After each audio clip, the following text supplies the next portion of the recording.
Welcome. My name's Matt Nichols with Great Basin College. I'm one of the welding instructors down here. Today we're going to be cutting on some 304L stainless steel with a Hypotherm PowerMax 1000 plasma cutter. And the reason we're going to be using a plasma cutter is because if you were to try to cut this with an oxy-fuel torch, the metal does not oxidize. So the chemical reaction does not occur if you were to use a oxy-fuel torch.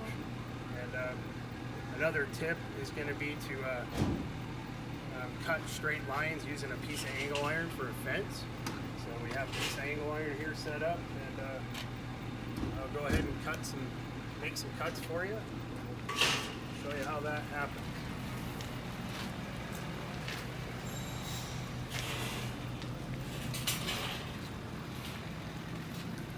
Set your fence up.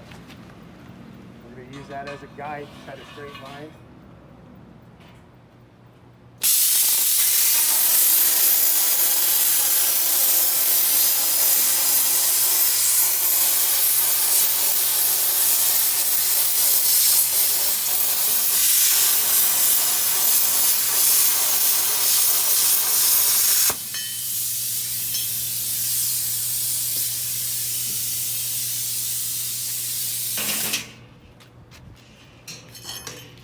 And there you have it, a nice, clean, straight line.